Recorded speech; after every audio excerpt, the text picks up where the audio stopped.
Dear student, अब हम divergent sequence discuss करने जा रहे हैं। ये कन्वर्स ये नेगेशन है, मींस के बिल्कुल नेगेटिव वे में आप कह सकते हैं इसको, अपोजिट वे में कन्वर्जेंट सीक्वेंस की डेफिनेशन है कि कन्वर्जेंस क्या है कि एक सीक्वेंस जो सा है उसकी टर्म्स एक पॉइंट को अप्रोच कर रही है जी। और डाइवर्जेंट सीक्वेंस क्या है कि उसकी सीक्वेंस की टर्म्स डिस्पर्स है। ठीक है जी। तो एनी हाउ इसको अब हम डिस्कस करते हैं इन टर्म्स, वही है जी डेफिनेशन। हम इसको विजुअलाइज करने की कोशिश करते हैं कि इस केस में क्या हो सकता है कि एक सीक्वेंस कब डाइवर्ज करेगा। फॉर एग्जांपल वही बात, एक आपके पास एक्सटी मैट्रिक्स स्पेस है, ठीक है जी, उसमें कोई एक सीक्वेंस है, कब वो डाइवर्ज करेगा। हम कहते हैं यहाँ पर किसी भी साइज का ओपन स्फीयर लें, छोटे से छोटे साइज का भी ओपन स्फीयर लें, तो एक आपको ऐसी टर्म मिलेगी कि beyond that term, after that terms, all the terms of the sequence will lie in that particular open sphere. Okay जी। यहाँ पर अब उसका नेगेटिव है, मींस के बड़े से बड़े साइज का भी आप क्या ले लेंगे, यहाँ पर ओपन स्फीयर ले लेंगे। ठीक है जी। से मैं एल, कैपिटल एल एक नंबर ले लेता हूँ, इस साइज का एक ओपन स्फीयर ले लें। ओके जी। तो यहाँ पर ये डाइवर्जेंट सीक्वेंस की डेफिनेशन ये कह रही है कि उस सीक्वेंस की टर्म्स में भी इसमें लाई करें तो कोई ना कोई एक ऐसा पॉइंट आएगा कि उसके बाद इस सीक्वेंस की टर्म इससे बियॉन्ड चली जाएंगी। ठीक है। फिर कोई भी टर्म इस सीक्वेंस में लाई ना करेंगे। तो ये होता है जी आपका, यहाँ पर आप कह लें ये x1 है, ये x2, x3 and so on. तो यहाँ से मैं कहता हूँ जी xn0 है। तो xn0 के बाद इस सीक्वेंस की कोई भी टर्म इसमें लाई नहीं कर रही। तो यही इसकी डेफिनेशन है जी।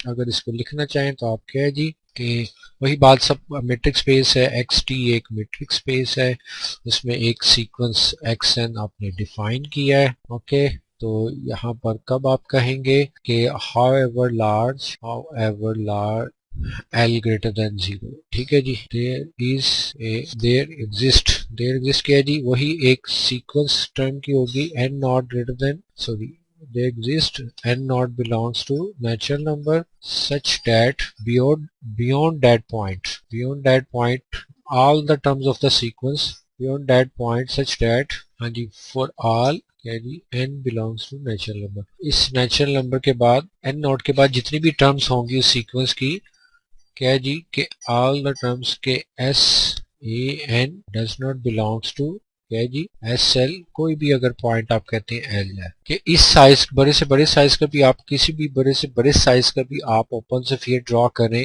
किसी पॉइंट के अबाउट, तो आपको एक ऐसी टर्म मिल जाएगी सीक्वेंस की एक्स एंड नॉट के such that beyond that point all the terms of the sequence will lie outside that sphere. तो यही इसमें कंसेप्ट है जी। अब इसको हम जरा वही अपने रियल वैल्यूड फंक्शन के लिए डिस्कस करते हैं। हमने डिस्कस किया था जी यहाँ पर से, हमने उस केस में 1/n लिया था, तो यहाँ पर अगर एक सीक्वेंस लें हम से n। ओके जी। यहाँ पर इसको डिस्कस करते हैं कि ये यहाँ पर A N approaches to infinity है। ठीक है जी। तो इसको भी फिर वही वैसे ही करेंगे कि लेट करें आप, let k greater than 0 be given, और ये क्या है जी, वही बात, however large it is. ठीक है जी, जितना मर्जी लार्ज हो। तो अब आपको पता है जी, यहाँ पर जितना मर्जी ये ग्रेटर हो, तो आर्किमिडियन प्रॉपर्टी हम अप्लाई करेंगे बाय आर्किमिडियन। ठीक है जी। ओके जी। अब हमने डिस्कस किया था कि कोई भी अगर नंबर है ग्रेटर से ग्रेटर है, से मैं कहता हूँ के है, कोई भी बड़े से बड़ा रियल नंबर है, तो मैथमेटिक्स ये कहता है कि उससे बड़ा कोई नेचुरल नंबर लाजमी होगा। ठीक है। तो ये आर्किमिडियन प्रॉपर्टी है जी कि for all k greater than 0 there exist, से आप कहते हैं m belongs to natural number such that, वो नेचुरल नंबर क्या होगा जी कि m जो सा होगा वो ग्रेटर देन k होगा। ठीक है जी। तो इट मीन्स के फॉर ऑल, अब हर वो टर्म्स जो m के बाद आएंगी सीक्वेंस की, ठीक है जी, for all n greater than equal to m, और m क्या है जी, ग्रेटर देन k है, तो इट मीन्स के n greater than equal to या n ग्रेटर देन k है। ठीक है जी। तो इट मीन्स के m के बाद जितनी भी टर्म्स होंगी वो इस केस से, जो कि बहुत बहुत बड़ा हम ले लें रियल नंबर, वो टर्म्स जो a n is equal to a n होगी वो इससे ग्रेटर होगी। तो इट मीन्स के हमें वो नंबर नेचुरल नंबर मिल गया। तो दिस इम्प्लाइज दैट कि ये ए एन क्या है जी, ये अप्रोचेस टू इन्फिनिटी है, ये डाइवर्जेंट सीक्वेंस है। वेल जी, इस तरह हम कहते हैं यहाँ पर फॉर एग्जांपल आपके पास हमने 1/5n पढ़ा था, इसी तरह से हम कहते हैं सीक्वेंस है an5n। ठीक है जी, तो इस केस में भी हम लेट करते हैं कि ये डाइवर्जेंट है। तो लेट करें कि k वही बहुत बड़ा एक गिवन है, गिवन बहुत बड़ा नंबर है। तो वी आर लुकिंग फॉर के किस टर्म के बाद इसकी सारी सीक्वेंस की टर्म्स इस बड़े से बड़े नंबर से भी क्या हो जाएंगी, बियॉन्ड हो जाएंगी, ग्रेटर हो जाएंगी। तो देखें जी, यहाँ पर आप a n greater than okay, हम एन को we are looking for n.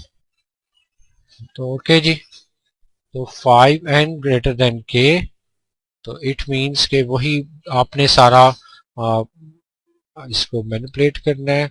तो सिंप्लीफाई करें जी इसको, तो n log of 5 greater than log of k, तो ये होता है जी आपके पास n log of 5 with base 5 1 होता है जी। तो ये क्या है जी, log ऑफ k।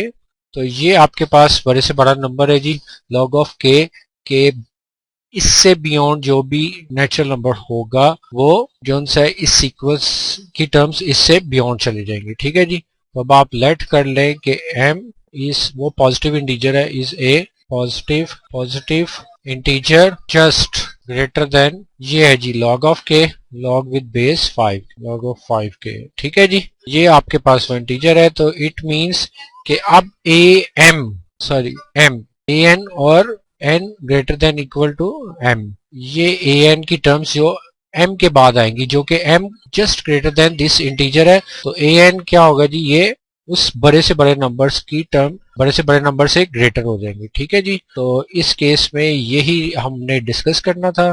तो कि अगर आपने बड़े से बड़ा नंबर k लिया है तो इस नंबर के बाद, ठीक है जी, log with base 5 of k, इस नंबर के बाद जितने भी नेचुरल नंबर आएंगे, ठीक है, m मीन के m am प्लस 1, इसी तरह am प्लस 2, ये सारी टर्म्स जो सी होंगी ग्रेटर देन होंगी किसके जी, log ऑफ 5a।